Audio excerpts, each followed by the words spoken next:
በመንፈስ ደካማ የሆኑ ሰዎች ከመንፈስ ዓለም የተባረሩ ናቸው። እነኚህም አማኞች ስርዓት እንጂ ሃይማኖት አይረዱም። በመንፈስ ዓለም ደካማ መሆናችንን የምናውቅበትን 3 ነገሮች ልንገራችሁ። ኢን ስፒሪት ኢፍ ዩ አር ዊክ 3 ነገሮችን በህይወት ታያለህ ኦር በህይወትሽ ታያለሽ። ምክንያቱም ስትሮንግ ስፒሪት ያላቸው መንፈሳውያኖቻቸው የተከፈቱ ናቸው። ከእግዚአብሔር ጋር ያላቸው ህብረት በጣም መልካም ነው። መንፈሳዊ ተጽዕኖ ማምጣት ይችላሉ። ለብዙዎች በረከት መሆን ይችላሉ።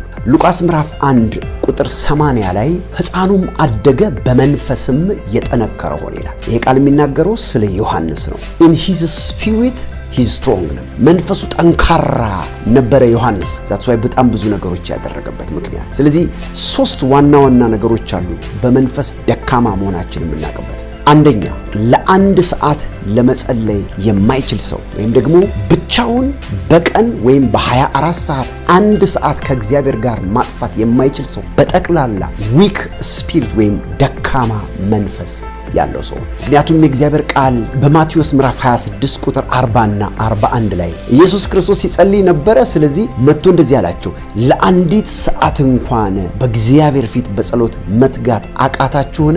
መንፈስ ሁል ጊዜ የተዘጋጀች ናት፣ ሥጋ ግን ደካማ ነው። 1 ሰዓት መጸለይ የማይችል ሰው ስፒሪቱ ዊክ ነው። ስፒሪቹዋል ዊክነስ ወይም መንፈሳዊ ደካማነት ደግሞ በህይወታችን የሚያመጣው ብዙ ነገር አለ። ወደዚህ ዝርዝር ከመግባቴ በፊት የእናንተ መንፈስ መድከሙን የምታውቁት ለ1 ሰዓት መጸለይ አትችሉም። አንተ እንዴት ነህ? አንቺ እንዴት ነሽ? በኮሜንት ላይ ጻፉልኝ። ይህንን ካለፋችሁ ግን መንፈሳችሁ ጠንካራ ነው። ሁለተኛ መንፈሱ ደካማ የሆነ ሰው ሁል ጊዜ ይዋሻል። ለምሳሌ በፍጹም እውነት መናገር የሚያቅታችሁ እውነት ከውሸት ጋር ካልተደባለቀ በስተቀር ወር ደግሞ ንጹህ ውሸት ካልሆነ በስተቀር ለመናገር የማትችሉ ሰዎች ስፒሪታችሁ ስትሮንግ አይደለም፣ በመንፈስ አላደጋችሁም።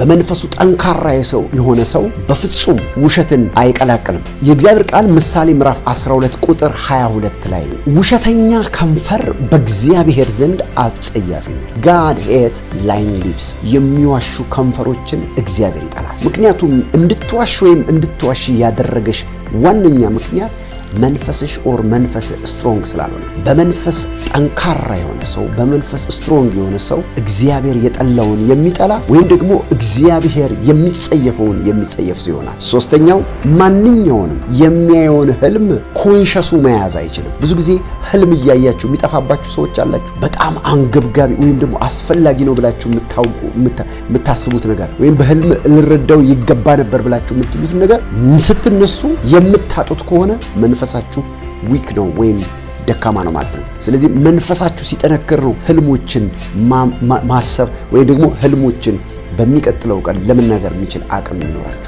ትዝላችኋል፣ ያ ንጉሥ ህልም ካየ በኋላ በማለዳ ረሳ ይላል። ስለዚህ ህልሙንም ነግሮ ህልሙንም የፈታለት የእግዚአብሔር ነብይ ነበር። ስለዚህ ህልሞች ኢምፖርታንት ናቸው። ምክንያቱም ዘመንን የሚናገርበት እግዚአብሔር አምላክ ኦር ደግሞ በመንፈሳችን ላይ በህይወታችን ላይ የሚመጡትን ብዙ ጥቃቶች የምንለይበት መንፈሳዊ ዓለም ነው ራሱ የድሪም ዓለም። ያያችሁትን የምትረሱ ከሆነ ስፒሪቹዋሊ ዊክ ናቸው ማለት ነው። ስለዚህ እነኚህን 3 ነገሮች በህይወታችሁ የምታዩ ከሆነ እንዴት በመንፈስ ስትሮንግ መሆን ይችላሉ የሚለውን የሚቀጥለውን ቪዲዮ ሰራላችኋለሁ ወር ደግሞ መልእክቴን አቀርብላችኋለሁ። እናንተ በዚህ መርህ መሰረት መንፈሳችሁን የሚያጠነክር ነገር ማድረግ አለባችሁ።